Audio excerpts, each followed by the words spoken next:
Bom dia para todos. Mais uma vez estamos aqui para conversar com vocês sobre a sabedoria hiperbórea. Antes de entrar no assunto, ou continuar o assunto que a gente estava comentando a respeito dos Cristos, né, de Jesus e tudo mais, eu gostaria de fazer uma observação.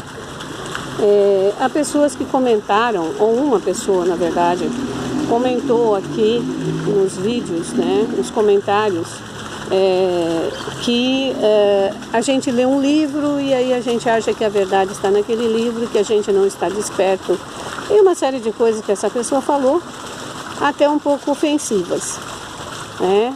Então, tudo que acontece a gente tem que aproveitar para tirar o melhor, tá? Então, realmente eu percebi que eu esqueci de dizer algo, né? E o que eu esqueci de dizer foi o seguinte, que quando a gente fala do Belicena Vilca, o mistério de Belicena Vilca, não significa que a gente leu esse livro e aí se achou desperto, ou que a gente se acha desperto, né? É uma grande diferença. Nós estamos caminhando, né, nesse despertar. Eu, particularmente, não me acho desperta. Eu, particularmente, ainda tenho muitas dúvidas, ainda tenho dificuldades, ainda tenho coisas anímicas, ou seja, da alma. Então, eu não posso me considerar desperta. Eu estou fazendo o meu caminho, tá? Que o caminho, ele aparece à medida que você o faz. Então eu gostaria de esclarecer para essas pessoas que acham que a gente leu o mistério de Belicena Vilca e aí se achou desperto, ou aí despertou, ou enfim. Não, é exatamente o contrário, tá? Eu, no meu caso, por exemplo, desde os meus 18 anos, e eu já tenho 63, desde os meus 18 anos que eu busco a verdade. Então são mais de 40, sei lá quantos anos, que eu estou estudando. Então eu não sou uma pessoa leiga, eu não sou uma pessoa que da noite pro dia, mudei, né? Nunca tive religião, certo? Sempre estive buscando. Isso é um ponto. Muitas coisas que eu sentia em meu ser, né, que não deveria ser, que não deveriam existir, coisas que eu sabia que eram absurdas e que não tinham uma lógica, um motivo. Eu busquei em muitos lugares e eu não encontrava respostas. Então, quando eu cheguei à sabedoria hiperbórea, eu cheguei ao mistério de Belicena Vilca, muitas coisas que eu já trazia em mim, eu vi estampadas ali. Então, foi uma confirmação do que já era meu, do que era no meu interior. Então eu gostaria de esclarecer isso, que não é o mistério de Belicena Vilca. É uma novela mágica? É uma novela mágica por quê? Porque ela conecta com o nosso ser, com o nosso espírito. Então aqueles que têm o espírito mais desperto começam a perceber as verdades estampadas ali naquele livro, certo? Então não é o livro que nos transforma, é a gente que se identifica com aquilo que está no livro. Então eu gosto de deixar isso bem claro para essa pessoa que acredita que a gente está simplesmente falando de um livro. E, inclusive não é só esse livro, tá? Existem outros livros. Existe a religião proibida, existem os fundamentos da sabedoria hiperbórea, que é muitíssimo profundo, é para quem realmente quer entrar profundamente na questão da metafísica, que explica como nós fomos acorrentados a esse mundo, como nós estamos totalmente iludidos pela matéria, tá? Então, para esses que pensam que a gente simplesmente leu um livro e está aqui propagando coisas, é essa a resposta que eu tenho, tá? Bom, entrando no nosso assunto, nós estamos falando do Jesus histórico e do Cristo Navutã, né? E também de um Jesus que é comentado no Evangelho de Néron. Então, falando do Cristo Navutã, quem quiser saber a respeito disso, tem que estudar a mitologia nórdica, porque foi o primeiro Cristo, foi o Cristo da Atlântida. Foi aquele que veio realmente se encarnar, desceu aos infernos, que é onde nós estamos, no abismo, no inferno, e veio experimentar a vida carnal, né? A vida na terceira dimensão, e dentro disso ele foi buscar o quê? O segredo. Por que nós morremos? Né? Por que perdemos nossa imortalidade? E nos trouxe a informação das runas. Nos trouxe as runas incriadas, ou seja, aquilo que não foi criado pelo Demiurgo e que pertence ao extra-universo. Quem quiser saber mais tem que estudar a sabedoria hiperbólica. Como eu já disse a princípio, eu estou tentando resumir em pouco tempo muitos conceitos que são conceitos extremamente complexos. Bom, falando do Cristo Navutã, a intenção do Cristo, a verdadeira intenção do Cristo, que não é nos levar ao Pai, né? Nem nos fundir ao absoluto, que no caso fundir ao Demiurgo, porque o Demiurgo fagocita as suas criaturas, o Demiurgo come, devora, é o próprio, nós vemos, né, Cronos, que devora as suas criaturas, devora energeticamente e até fisicamente. Bom, no caso, todos os Cristos verdadeiros, aqueles que vêm realmente com uma missão espiritual, eles vêm para libertar o espírito da matéria corrompida do Demiurgo, certo? Então, nesse caso, Navutã veio nessa época em missão, enviado por Christus Lúcifer, que era a serpente, a chamada serpente do paraíso, que foi o que despertou a humanidade para a real condição de cativos e escravos que eles tinham. E que aí eles viram que eles estavam nus, ou seja, eles estavam sem os seus poderes, sem os seus poderes espirituais, estavam à mercê de um aprisionador. Muito bem. Então todos os Cristos verdadeiros, eles vêm com essa missão. E quando nós lemos o Novo Testamento, nós encontramos dois tipos de Jesus, certo? Um Jesus que fala pra gente dar a outra face, se baterem numa face, dê a outra, se quiserem a sua túnica, dê também a sua manta, enfim, aquele Jesus bonzinho, que manda você amar e perdoar, seja qual for a coisa que seja infligida, tanto a você como aos seus, né? É algo muito absurdo, porque vamos dizer que um pai de família, entre os ladrões dentro da casa dele, estupradores, e vão estuprar sua mulher e suas filhas, vão estuprar as suas mulheres e suas filhas, e ele fala, não, pode estuprar, fique à vontade, né?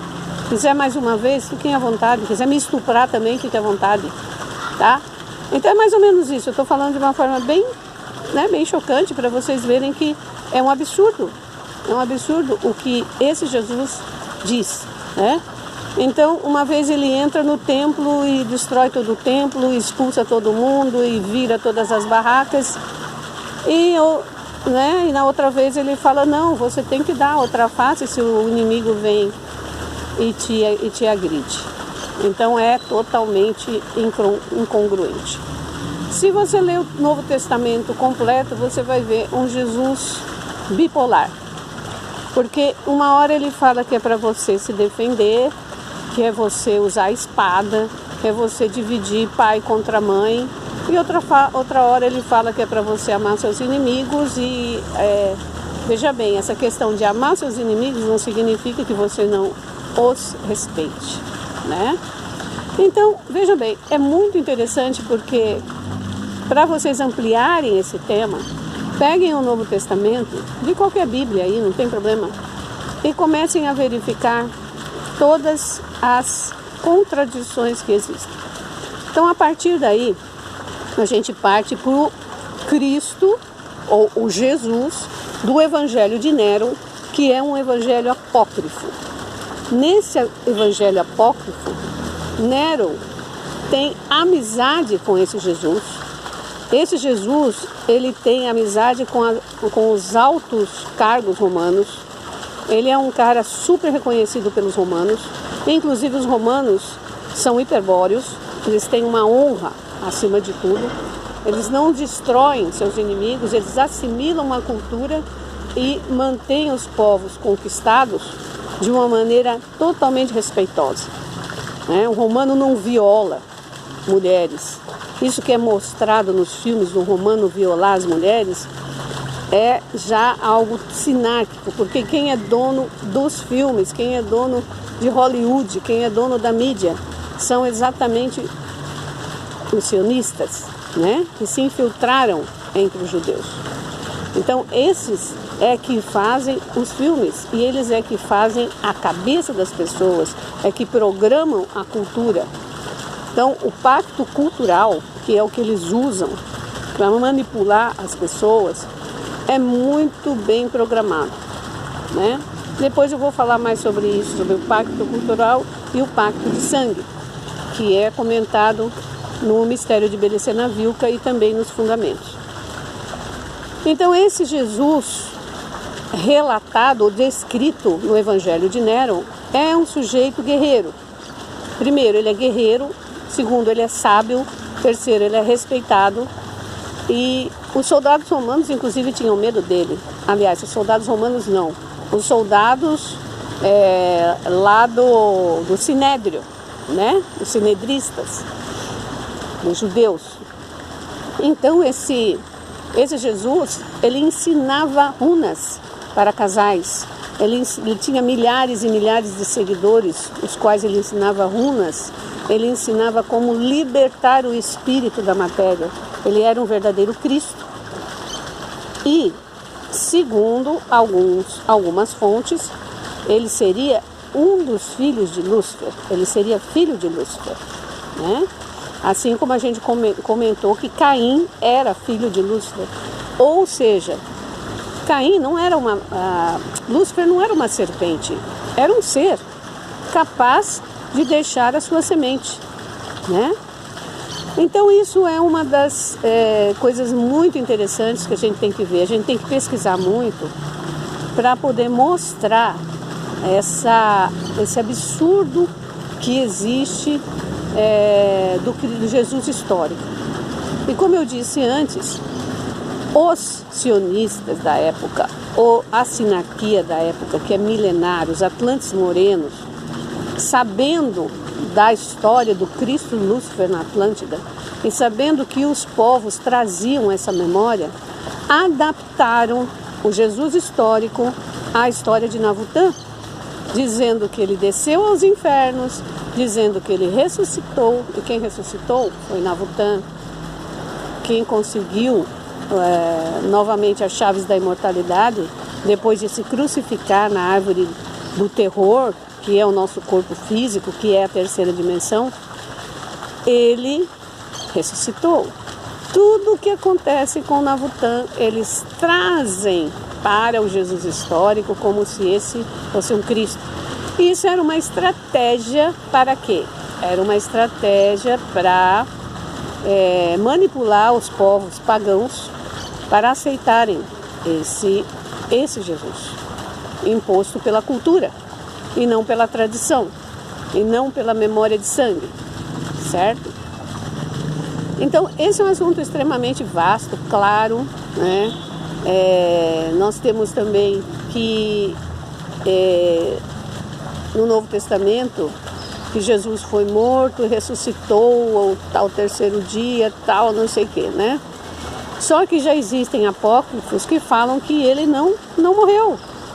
Ele foi embora, ele foi para o Oriente, viveu lá, casou e viveu lá até velho, até ficar velho, E quem é esse que não morreu, Então, tem outro. Então, as coisas são contadas, E a gente precisa ir costurando ali aquilo que está rasgado, digamos assim. Então, é importante que a gente não se atenha, como disse aí essa pessoa que comentou de uma forma completamente ignorante, porque não sabe quem eu sou, não sabe o que eu estudei, não sabe como eu cheguei aqui, né? Apesar do que eu digo não é absoluta verdade, todos têm que fazer seu caminho, mas a gente tem que ver outras coisas, né?